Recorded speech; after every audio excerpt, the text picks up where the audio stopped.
आपने सही कहा कि एक चिंता की बात ज़रूर है, क्योंकि एफआई जब बेच रहे हैं तो बड़ा बेच रहे हैं, खरीद रहे हैं तो छोटा खरीद रहे हैं।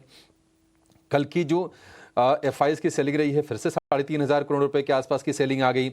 स्टॉक फ्यूचर्स में भी 1,500 करोड़ रुपए के आसपास की सेलिंग रही। इंडेक्स फ्यूचर्स में भी करीब 800 करोड़ रुपए के आसपास की बिकवाली की एफआईज ने। तो टोटल अगर आप मिला दें तो करीब करीब 6,000 करोड़ रुपए के आसपास की फिर से सेलिंग आ गई है एफआईज की तरफ से, और ये निश्चित तौर पर चिंता की बात है। मतलब आपके मैक्रोज खराब नहीं है, ये तो क्लियरली ये बार बार हमारे जो आंकड़े आ रहे हैं, आर्थिक आंकड़े, उससे साफ हो गए हैं। आपके यहाँ 6 से 6.5% की ग्रोथ है, इन्फ्लेशन बिल्कुल कंट्रोल में है, टैक्स कलेक्शन से नंबर अच्छे आ रहे हैं, फिस्कल डेफिसिट को लेकर भी सरकार का कमिटमेंट है कि उसको 4.8% पर बरकरार रखेंगे। तो दिक्कत कहाँ पर है? दिक्कत बस एक चीज़ है, और वो है वैल्यूएशन। 23 के आसपास निफ्टी का पी है, और अगर आप बाकी बाजारों से तुलना करेंगे, ग्लोबली भी अगर आप तुलना कर लेना ना, तो थोड़े से बाजार आपके महंगे दिखते हैं। आप यूके हो गया, आप जर्मनी हो गया, या फिर जापान हो गया, इन बाजारों से तुलना करेंगे तो भारतीय बाजार थोड़े से महंगे हैं। अब कॉन्फिडेंस लौटेगा कैसे? ये वैल्यूएशंस की चिंता दूर कैसे होगी जब अर्निंग स्ट्रांग आएंगे? अर्निंग अगर स्ट्रांग अगर आते हुए दिखेंगे तो ये जो वैल्यूएशन वाला जो थोड़ा सा हल्का सा जो फ्रॉथ है ना, वो कहीं ना कहीं छटेगा। शुरुआत तो हो गई है अर्निंग्स की, लेकिन उतने दमदार अभी अर्निंग्स आ नहीं रहे हैं। ये थोड़ी सी मतलब मिक्स्ड हैं।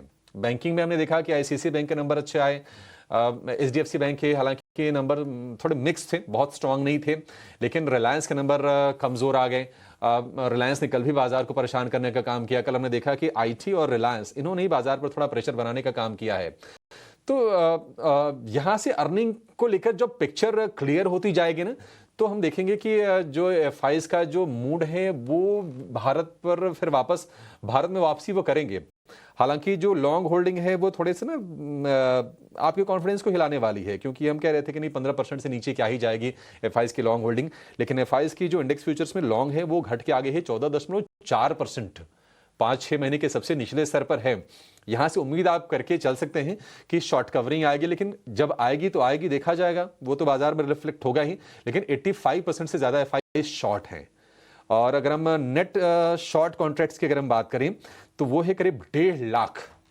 ये एक चिंता की बात जरूर है। तो बस उम्मीद ये है कि अर्निंग्स अगर यहां से बेहतर बेहतर बेहतर होते जाते हैं तो बाजार को सपोर्ट करने का काम करेंगे। आज हम देखेंगे कि डॉक्टर रेड्डीज के नंबर्स हैं, टाटा कंज्यूमर, इन्फोसिस के नंबर्स हैं, देखते हैं किस तरह के आते हैं। वैसे कल शाम को जो अर्निंग्स आए हैं उन्होंने बाजार को के सेंटिमेंट को थोड़ा सा अपलिफ्ट करने का काम किया, बट ये इंडेक्स में चूंकि वेट ज्यादा नहीं रखते हैं तो वो उनका ज्यादा असर दिखेगा नहीं।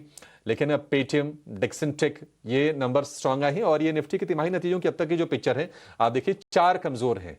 सबसे ज्यादा अगर किसी खाके में आपको नंबर बड़ा दिखेगा तो वो कमजोरी वाला ही है। मजबूत 2 नतीजे हैं, बाकी अनुमान के मुताबिक 3 मिक्स्ड 3 नंबर्स हैं। तो जब तक ये अनुमान के मुताबिक और मजबूत, इनकी संख्या बढ़नी चाहिए। वैसे भी अर्निंग ग्रोथ की जो बात हो रही है Q1 में, वो 5 से 7% रहने की बात हो रही है। तो अगर ये पिकअप करेगा तो ही जाके फिर हम देखेंगे कि एफआईज का जो सेंटिमेंट है ना वो चेंज होना शुरू होगा। लेकिन ये लग रहा है कि जुलाई में, अब आप तैयार रहिए कि जुलाई में जो जुलाई का महीना जब हम क्लोज करेंगे तो 4 महीने की एफआईज की जो बाइंग हुई ना उस पर आपको ब्रेक लगती हुई दिखेगी, क्योंकि अब तक जुलाई में जो सेलिंग हो चुकी है एफआईज की तरफ से वो हो चुकी है 22,200 करोड़ रुपए के आसपास की। तो बाकी चीजें ठीक है, अर्निंग्स को लेकर उतनी शुरुआती भी डिसअपॉइंटमेंट नहीं है, लेकिन बाजार को अगर चलना है ना, अगर अपने कंसोलिडेशन वाले फेज से निकलना है तो एफआईज का सपोर्ट बाजार को चाहिए, जो कि मिल नहीं रहा है। का अभिषेक का कि एफआईज का सपोर्ट नहीं आ रहा है, और इंटरेस्टिंगली जो ट्रेड डील अनाउंसमेंट्स आए हैं, अर्लियर एक्सपेक्टेशंस ये 30% के ऊपर थे। अब जापान लीजिए या फिलीपींस लीजिए या इंडोनेशिया लीजिए, और तो जो है एक हफ्ते पहले डोनाल्ड ट्रंप ने कहा भी था कि इनलाइन रह सकता है, जैसे इंडोनेशिया का ट्रेड डील है वो भारत का भी हो सकता है। तो ऑफकोर्स थोड़ी सी प्रोबेबिलिटी है कि ये आंकड़ा जो है 15-16% या 15 से 19% के बीच जो है भारत का भी यूएस ट्रेड डील आ सकता है। लेकिन उसके पहले एक यूके एफटीए का भी साइनिंग देखने मिल रहा है। तो 2-3 अहम इवेंट्स जो हैं, आप कह सकते हैं सेक्टर स्पेसिफिक और मार्केट स्पेसिफिक जो है अनाउंस हो सकते हैं। तो उसके कारण जो है आइदर साइड्स जो है बाजार जा सकता है। लेकिन देखिए कंसोलिडेशन के फेज में जो है आज भी लगता है शायद बाजार आ सकता है। अभिषेक, किस तरह देख रहे हैं आप निफ्टी की स्ट्रैटेजी? कल देखे तो थोड़ी सेलिंग आई थी, लेकिन आज क्या एक अच्छी अप मूव आ सकता है, गैप अप ओपनिंग देखने मिल सकता है जो अभी क्यूज कह रहे हैं? बिल्कुल हाँ, शरद बिल्कुल गिफ्ट निफ्टी देखिए आपको संकेत दे भी रहा है कि करीब 70 अंकों की तेजी पर शुरुआत होगी और ये शुरू आप देखेंगे थोड़े गैप के साथ बाजार को ऊपर खुलते हुए देखेंगे। कल की अगर हम सत्र की बात करें तो देखिए आईटी ने मूड खराब किया कल थोड़ा सा। आईटी हो सकता है कि आज फिर से थोड़ा सा कॉशियस अप्रोच रहे ट्रेडर्स का और वजह ये कि इन्फोसिस नतीजे सामने खड़े हैं। एक बार इन्फोसिस नतीजों को देख लेंगे तो एक तरह से वो चक्र जो है ना आईटी का वो पूरा हो जाएगा। बाकी टीसीएस, एचसीएल टेक, विप्रो इनके नतीजे तो आ ही चुके हैं। तो देखते हैं कि इन्फोसिस को लेकर रुझान कैसा होता है। कल डिस्ट्रॉयर एक और शेयर रहा, वो रहा रिलायंस का। 1% की गिरावट हमने फिर से देखी और 1540 रुपए के आसपास चला गया था। वो शेयर गिर के आ गया है 1410-15 रुपए के आसपास के भाव हो गए हैं। तो ये इन दो शेयरों ने कल बाजार का मूड खराब करने का काम किया। तेजी का जो ट्रेंड है ना, मतलब जो हमने देखा था सोमवार को जो ये बाजार में एक अपमूव आया था, उसको कोई ऐसा कोई बहुत बड़ा डेंट नहीं लगा है। आप देखिए निफ्टी 25,000 के ऊपर ही है। निफ्टी बैंक की बात करें तो 56,750 यानी कि जो हम 56,500 के सपोर्ट की बात कर रहे थे उसके ऊपर ही है। तो वो चीजें ठीक हैं, लेकिन कल ये रहा कि सरकारी बैंकों में हम देख रहे हैं कि रिवर्सल अब आ रहा है। लगातार 4 सत्र हो गया जब सरकारी बैंक टूट रहे हैं और निफ्टी बैंक की अगर बात करें शरद तो कल ना 12 में से 10 शेयर जो रहे ना वो कमजोरी वाले रहे। सिर्फ 2 शेयर ही ऊपर रहे और वो रहे आईसीसी बैंक और एचडीएफसी बैंक। गनीमत ये है कि चूंकि इंडेक्स के ये हैवी वेट से तो थोड़ा सपोर्ट करने का काम भी ये कर रहे थे। तो आज के लिए रणनीति ये होनी चाहिए कि अगर मान लीजिए कोई अगर डिप आता है निफ्टी में तो मुझे लगता है कि एक बाइंग की अपॉर्चुनिटी बनेगी। बाजार के लिए सेंटिमेंट आज के सत्र में ठीक है, चाहे वो टैरिफ की बात कर लें या फिर हम नतीजों की बात करें, वो ठीक है। सपोर्ट लेवल जो निफ्टी के लिए होगा वो होगा 24,900 का और हम अगर रेजिस्टेंस की बात करें तो 25,200 को पार करना बहुत जरूरी होगा। देखिए निफ्टी के अगर हम 20 डे ईएमए की बात करें तो वो है 25,183, उसके हम नीचे ही हैं अभी।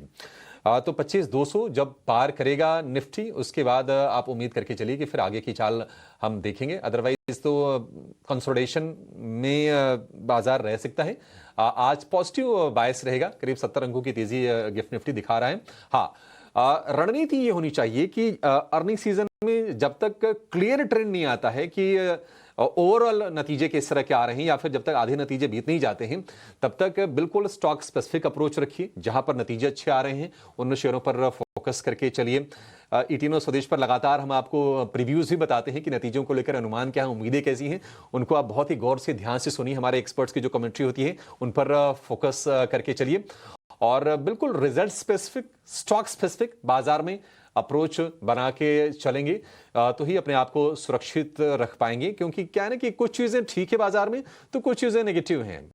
अर्निंग्स भी थोड़ा अभी ढीली शुरुआत हुई है, एफआईज की बाजार से दूरी भी है, तो ये चीजें थोड़ी सी बाजार को अभी हो सकता है कि परेशान करें। इसलिए बिल्कुल स्टॉक स्पेसिफिक और रिजल्ट स्पेसिफिक बाजार में स्ट्रेटजी होनी चाहिए।